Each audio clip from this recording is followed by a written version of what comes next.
Good enough for the meetings. Good enough.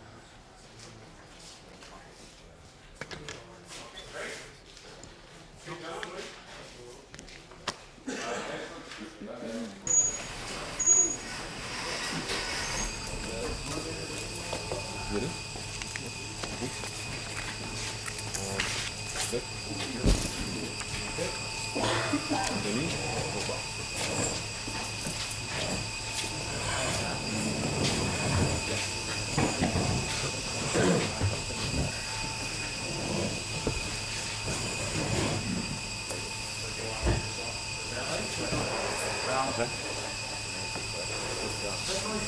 Inspector Dick Burns from the Ontario Provincial Police, Detective Sergeant Denis Girard from the Ontario Provincial Police, Inspector Roland McNeil from the RCMP, et Monsieur Vienne Eugène de Revenue Canada Customs. Monsieur Eugène des Douanes, le sergent Duguay et de la GRC, ici à Cornwall avec le groupe de travail. Inspecteur, you want to wait a few minutes?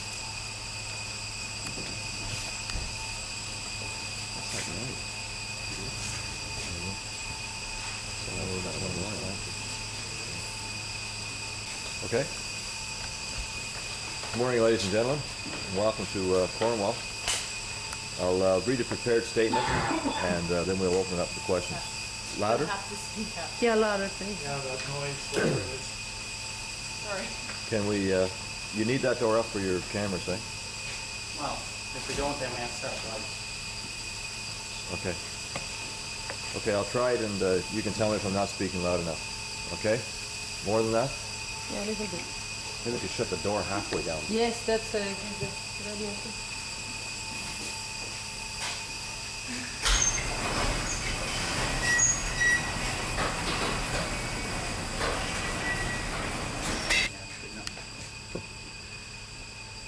Okay.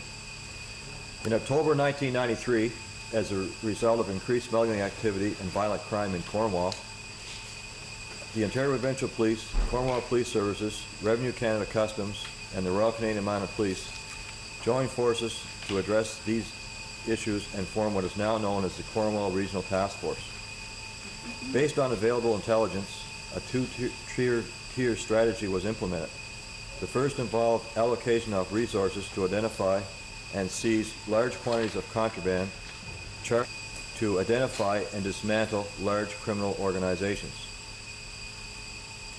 Les renseignements que nous avons recueillis au cours de ces enquêtes nous ont amené à croire qu'une organisation opérant à partir de Massena, État de New York, était à la recherche d'une organisation canadienne pour assurer le transport de marchandises de contrabande à divers entrepôts situés un peu partout en Ontario. It is alleged this organization, based in Massena, New York, purchased tractor-trailer loads of American liquor and had them transported by a legitimate American trucking company to a destination near the Canadian border. From there, this organization needed a carrier to move this liquor into Canada. Undercover agents of the task force infiltrated this organization and became the Canadian transporter. Between April and October 1996, it is alleged this group of individuals arranged for 9 separate loads of alcohol to be delivered to warehouses in Ontario. Off these loads, 2 were seized, totaling 3,200 cases on October the 23rd, 1996, and an additional 800 cases were seized randomly from sub-distributors during the course of the investigation. Further, ascertained forfeitures will be assessed on the remaining alcohol which was not seized. This could translate into a forfeiture of approximately $1.3 million. As a result of this investigation, 7 search warrants were executed in Ontario on October the 23rd, 1996, and 12 suspects were arrested. Arrest warrants were also obtained for 2 additional individuals. From these arrests, charges ranging from conspiracy to possess contraband liquor to conspiracy to defraud the federal and provincial governments were laid. Also found during the searches were marijuana plants, 3 loaded handguns, rifles, and cash. While the task force's investigation was ongoing, there was a parallel investigation being conducted by the American authorities. A close working relationship has been developed between the task force and the Internal Revenue Service, the Bureau of Alcohol, Tobacco, and Firearms, the United States Customs Service, the United States Border Patrol, the Federal Bureau of Investigation, and the New York State Police, ensuring all aspects of this investigation were looked into. On the same day, search warrants were also executed by these agencies in the Massena, New York area, dealing with this organization. It is estimated that this criminal organization has dealt in millions of dollars of contraband. During the 3 peak months of this investigation, we estimate this organization made a profit of approximately $1.1 million.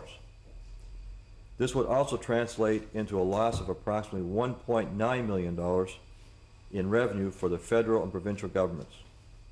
As a result of these arrests, the task force feels that a significant impact was made on this major organization. The investigation, however, is continuing on both sides of the border. Mesdames et messieurs, Were you able to get to the top of this? I'm sorry, could you identify yourself, please, and stand up? From CJOA. Were you able to get to the top of this of this organization, or how deep were you able to infiltrate? Yeah, actually, we did in fact get to the top of the organization. And who are these people? What's the history of them? How did you? Well, it's a group of people from the United States who have collaborated together as an organization to profit in illegal activity, and that being contraband in this case. What do you know about this group, though? Is it tied in with any mafia group or anything like that? What do you know about them? Well, to say it's tied in with, quote, the mafia, it's undetermined at this time, but obviously there's been some collaboration between them and other organizations for the purposes of distributing this product. How organized, though? Well, how organized, very difficult to say. I think we are all aware that in order to make that distribution line, there has to be connections from the top to the distributors, and in this case, in the province of Ontario, the distributors in the province. So that particular organization originates out of the United States, and then in collaboration with subgroups in the province of Ontario for the purposes of distributing the product. Manon Reyes, Radio-Canada. De quelle façon est-ce qu'a commencé la recherche? Est-ce que ça a commencé ici à... Is this connected in any way to the people smuggling thing that people were talking about in Akwesasne, or is this completely separate from that? It's completely separate, there's no connection. Is there any tie to the reservation with these arrests? No, there's absolutely no ties to the reservation. Robin Percival, Global News. Just curious, this is a very large operation and you successfully managed to capture this one, but how do you stop this from happening again? I mean, this is something that repeats itself. I don't think it's a matter of completely stopping these types of activities.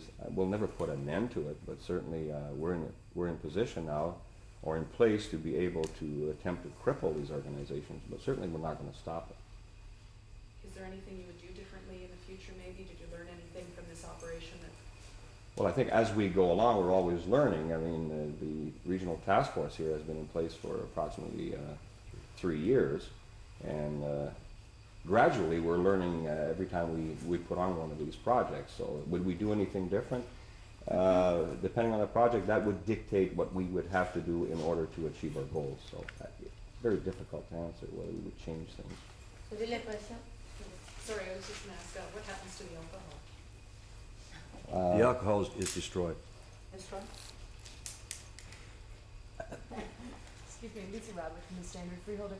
Does this investigation, specifically the fact that you were able to infiltrate this, is it in any way associated with the Operation Outreach from earlier this year when 169 people, is this in any way connection? Were you able to get any more information about this particular group from those arrests?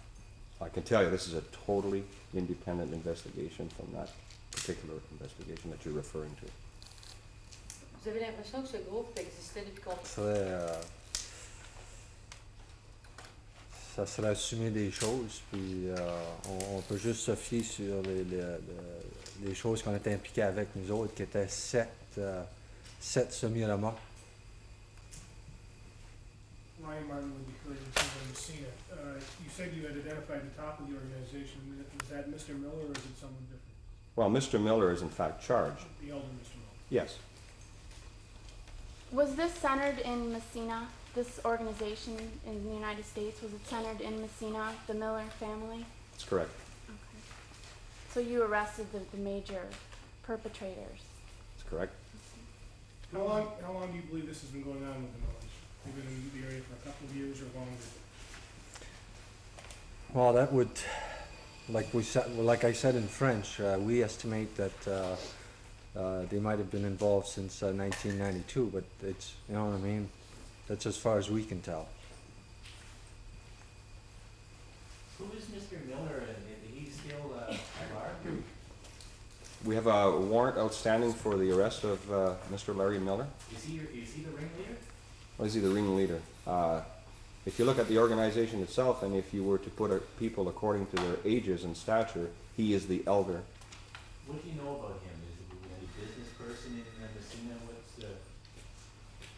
Where do you think he is right now? Again, we haven't been able to determine his exact location. We do have some information that of his whereabouts, but we've yet to actually confirm that, so it would be kind of an unfair assessment on my part to give you that. Canada or in the US? I'm sorry? Is he in Canada or the US right now? As we understand it, we believe that he's outside the country, but we've yet to confirm that. Would Russia That's be a the good country. guess?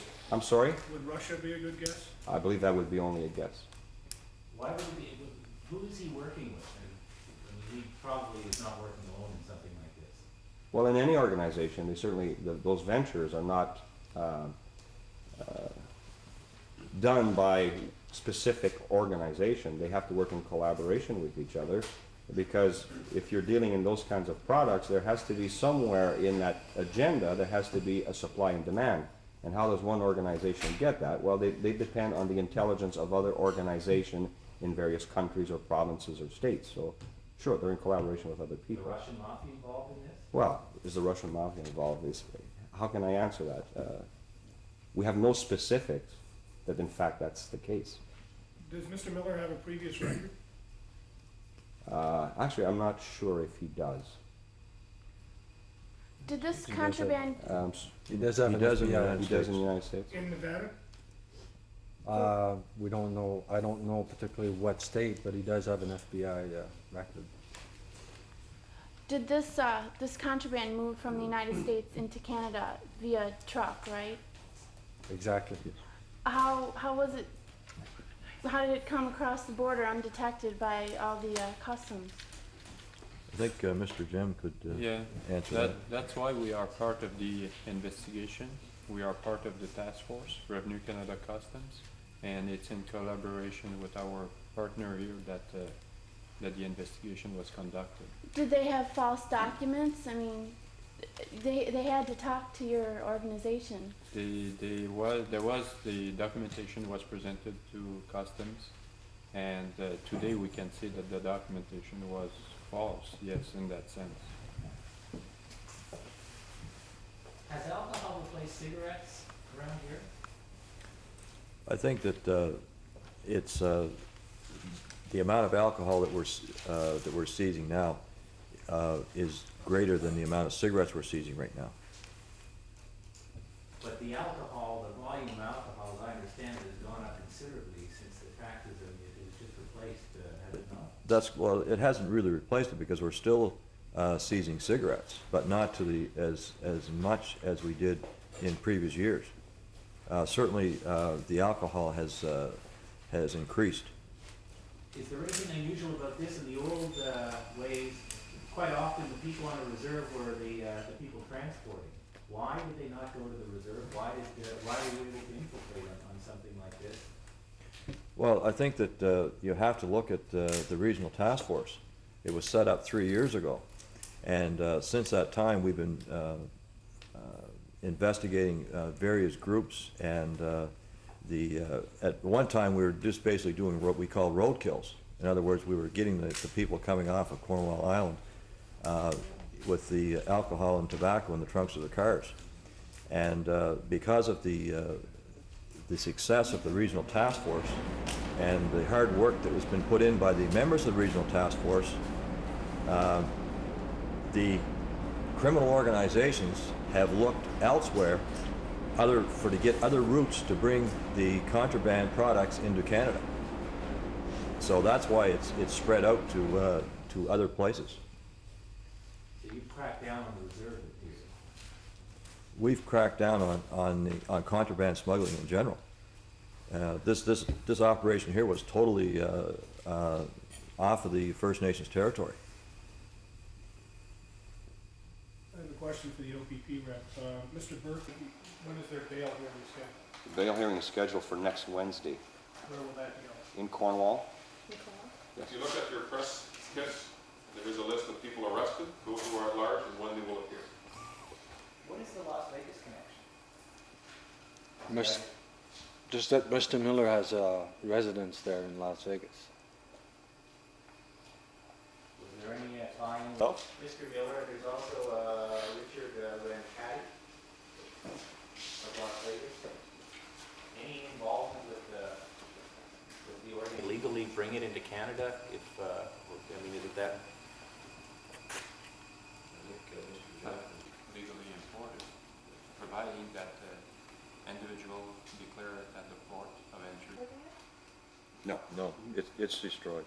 No, but I mean these brands. Bio shelves, these brands I'm looking at right now. I'm afraid I'm not. Someone that has a drink would have to answer that, I guess.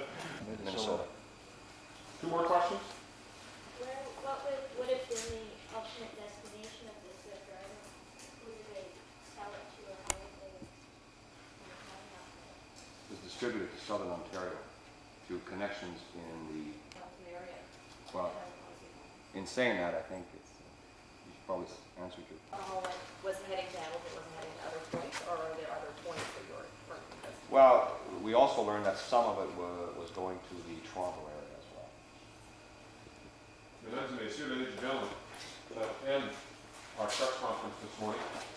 As indicated earlier, you will have access to the exhibits here. Please refrain yourself from touching the exhibit. If you need to move a box or something, our representative. Hold on. We also have access of Can you hold on for a second? unloading the liquor.